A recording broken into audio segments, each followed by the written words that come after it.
अब समझ में आ रहा है कि विदेशी निवेशकों की जो बिकवाली हो रही थी वो आखिरकार हो क्यों रही थी, क्योंकि आने लग चुके हैं भारत की इकोनॉमी के आंकड़े और उससे पहले आए थे सारी कंपनीज के रिजल्ट, जो कि बैंकिंग सेक्टर को छोड़ के सारे रिजल्ट्स खराब ही थे। चाहे वो कंजम्पशन से रिलेटेड कोई भी सेक्टर ले लीजिए, आप सीमेंट से रिलेटेड कोई भी सेक्टर ले लीजिए, या फिर जो भी कंस्ट्रक्शन वर्क होता है उनसे रिलेटेड अगर आप कोई भी सेक्टर ले लेंगे, सबके रिजल्ट खराब आए।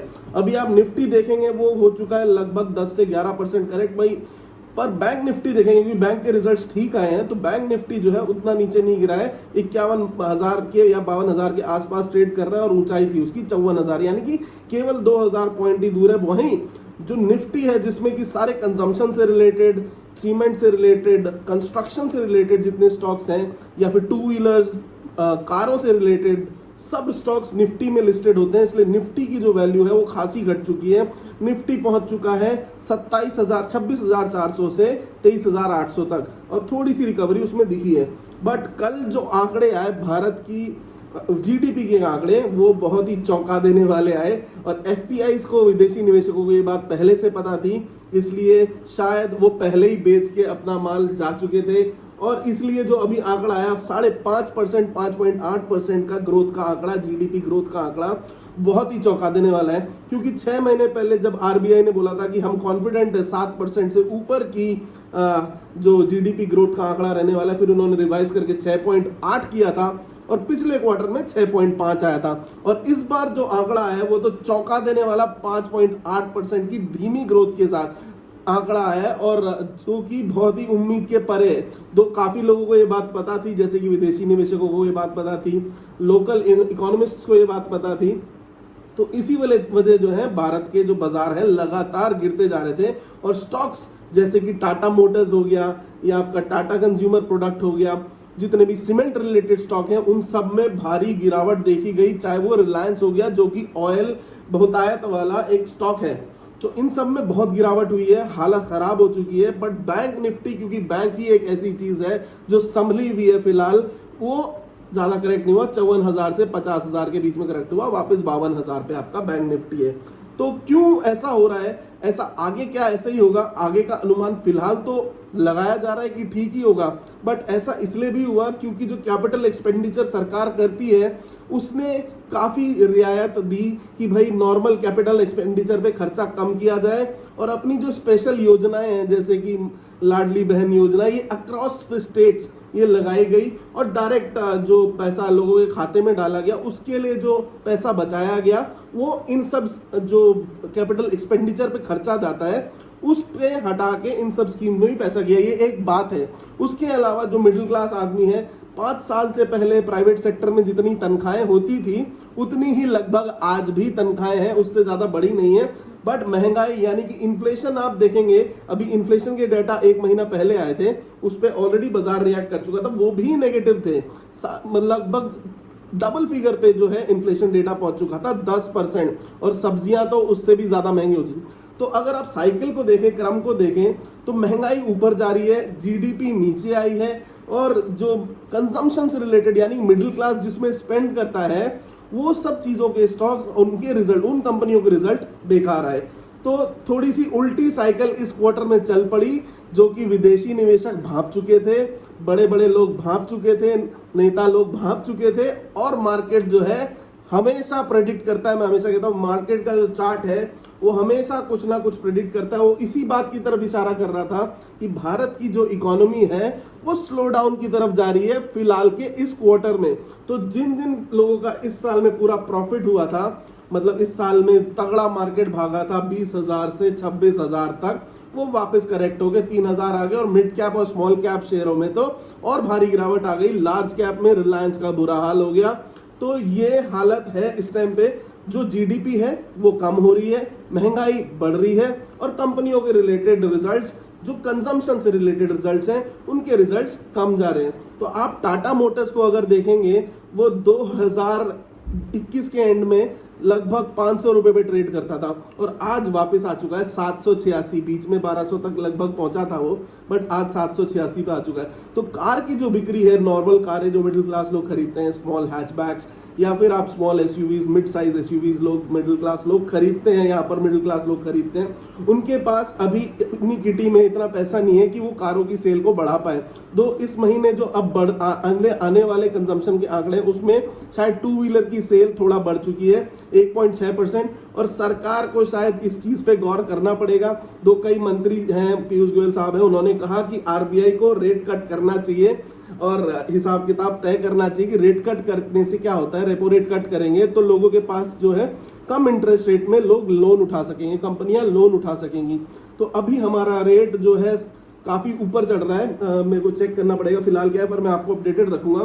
तो जो इंटरेस्ट रेट है वो हमारा शायद 7% पे चल रहा है, जिसको घटाने की जरूरत मंत्री लोग कह रहे हैं, पर आरबीआई बहुत ही अभी इस टाइम डाइसी सिचुएशन में, क्योंकि इन्फ्लेशन बढ़े जा रहा है, महंगाई बढ़े जा रही है। अगर वो रेट कट करेगा तो और महंगाई का खतरा बढ़ेगा। बट ग्रोथ को बढ़ाने के लिए भी लिक्विडिटी मार्केट में डालनी पड़ती है, तो इंटरेस्ट रेट कम करने चाहिए। तो अब वो डाइसी सिचुएशन, अगर वो जीडीपी बढ़ाने के लिए अपनी रेट कट करता है या फिर इन्फ्लेशन को कम करने के लिए रेट कट नहीं करना है, तो ये सोचने वाली बात बहुत जरूरी है। ये मॉनिटरी कमेटी की जो मीटिंग है वो 6 तारीख को डिसाइड होने वाली है। 6 दिसंबर को मॉनिटरी कमेटी की मीटिंग है, शायद उसमें कुछ डिसीजन आना चाहिए। तो कोई जरूरी नहीं है कि इंटरेस्ट रेट जो है उसी टाइम पे अनाउंस किए जाए, वो कभी भी आरबीआई कर सकता है। बट फिलहाल के लिए देखना बहुत जरूरी है कि क्या रेट कट होते हैं, मार्केट में लिक्विडिटी डाली जाती है, इन्फ्लेशन को कंट्रोल में कैसे किया जाएगा, ये बहुत बड़ी चुनौती रहेगी।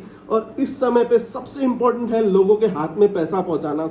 जो कंजम्पशन के आंकड़े हैं, यानी कि खपत जो है भारत देश की, जो लोग खपत करते हैं, मतलब उनके पास पैसा रहेगा तो वो खरीदारी करेंगे, तो उसको खपत बोला जाता है। चाहे वो रिटेल में हो, थोक खपत हो या फिर फूड के लेवल पे खपत हो, वो काफ़ी यानी कि 5.5% पे आ चुकी है और वो काफ़ी रिड्यूस हो रही है। हर क्वार्टर ऑन क्वार्टर जो खपत है वो कम हुए जा रही है।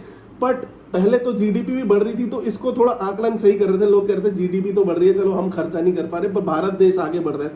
तो इस क्वार्टर में क्या हुआ है, खपत भी कम हो गई है 5.5% पे, आपका जो जीडीपी है वो भी कम हो गया है 5.5% पे, 5.8% पे। बट महंगाई बढ़ चुकी है, महंगाई 10% को पार कर चुकी है। तो बहुत ही मुश्किल घड़ी है इस टाइम पे कि अगला क्वार्टर कैसे संभाला जाए। मुझे तो ऐसा लगता है थोड़ा कंपनीज को सैलरीज के बारे में भी सोचना चाहिए ताकि लोगों के हाथ में पैसा आए। थोड़ा सा रेट कट के बारे में भी आरबीआई को सोचना चाहिए, बट थोड़ा बहुत सरकारों को भी अपने आसपास सोचना चाहिए कि भाई लोगों के हाथ में पैसा कैसे दिया जाए जो कि लोग खपत करें, थोड़ा पैसा मूव हो, इन्फ्लेशन काबू में आए और जो जीडीपी है, पैसा अगर लगेगा तो जीडीपी जो है आगे बढ़ेगी, ग्रोथ का इंजन आगे बढ़ेगा।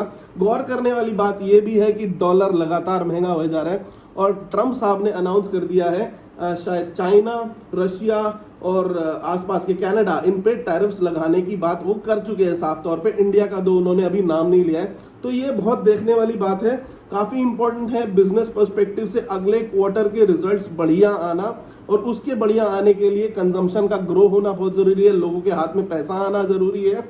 पैसे का मूव तभी होगा जब लोगों के हाथ में पैसा होगा। पिछला जो फेस्टिव सीजन यानी दिवाली वाला सीजन निकला है, इंडिया में फेस्टिव सीजन दिवाली सीजन को ही कहता है, उसमें आपकी गोल्ड कम बिका था, सिल्वर ज्यादा बिका था, लोगों के पास पैसा नहीं था सोना खरीदना, मतलब कम बिका था। और कंजम्पशन से रिलेटेड यानी कि जैसे आपका खाने पीने के से रिलेटेड जो स्टॉक्स हैं उनमें काफी गिरावट आई थी। जो कारें बेचते हैं स्टॉक्स यानी टाटा मोटर्स, ये सब जो हैचबैक्स और स्मॉल साइज एसयूवीज बेचते हैं, उनकी खासी गिरावट हुई थी। तो वो स्टॉक तो बेहतरीन तरीके से पिट चुके हैं।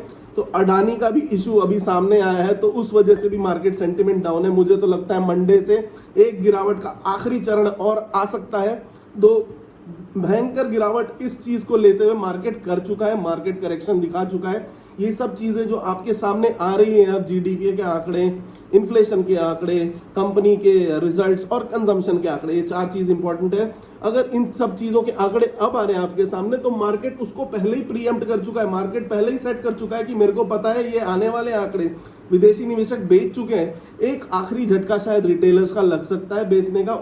मार्केट अहम जोन पे टच कर रहा है, 23,800 वापस नीचे आके मार्केट ऊपर की दौड़ लगा सकता है। अगर आप चार्ट स्ट्रक्चर को देखेंगे, मैं अगली बार चार्ट स्ट्रक्चर के साथ भी बात करूंगा।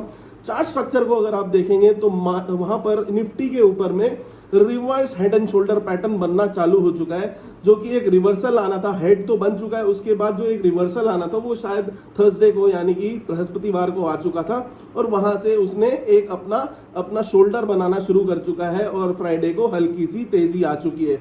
एक छोटा सा दौड़ नीचे, फिर उसके बाद मार्केट जो है अगले क्वार्टर को डिस्काउंट करना शुरू कर देगा, मतलब अगले क्वार्टर को प्रीएम्प्ट करना शुरू कर देगा। मार्केट सोचेगा कि अगले क्वार्टर में अब क्या होना है, एक हफ्ते की बात है, एक हफ्ते की गिरावट अगर हम झेल सकें तो उसके बाद मार्केट जो है अगले क्वार्टर के ऊपर फोकस करते हुए आगे बढ़ने की चाल शुरू कर सकता है और उम्मीद यही की जा रही है। कुछ अच्छे स्टेप्स भारत की सरकार, कुछ अच्छे स्टेप्स आरबीआई और कुछ अच्छे स्टेप्स कंजम्पशन को बढ़ाने के लिए दिए जा सकते हैं, जिससे जो है अगला क्वार्टर इंप्रूव हो सके, मार्केट ऊपर जा सके और निफ्टी जो है अपने पुराने लेवल को मेरे हिसाब से जनवरी 15 तारीख तक 26,400-500 टच करना चाहिए, मुझे ऐसा लगता है, क्योंकि काफी चीजें ऑलरेडी मार्केट डिस्काउंट कर चुका है। काफी सारे स्टॉक्स ऑलरेडी 20% तक करेक्ट हो चुके हैं, मिड कैप स्टॉक्स काफी गिर चुके हैं। सेम आप लगाइए चाहे डिफेंस के स्टॉक्स में, चाहे स्टील के स्टॉक्स में। टाटा स्टील एक टाइम पे 180 था, अभी 140 के आसपास रेंग रहा है। तो यही है अभी मार्केट का ज्ञान। मुझे लगता है मार्केट ने ऑलरेडी सारी बातें पचा ली हैं और ये सब बातें मार्केट को पहले ही पता थी, कंजम्पशन, इन्फ्लेशन और सब चीज के रिजल्ट्स और आपके जीडीपी के आंकड़े, तो ये मार्केट को पहले ही पता था। अब मार्केट ने एक आधा हफ्ता और हल्कापन दिखाने के बाद तेजी शुरू करनी चाहिए। अगले क्वार्टर के ऊपर मार्केट को तेजी के ऊपर ही फोकस रखते हुए ऊपर बढ़ना चाहिए। जनवरी 15 से जनवरी 20 तक हम वापस अगला जो हाई है वो टच करेंगे। जय हिंद, वंदे मातरम। धन्यवाद दोस्तों।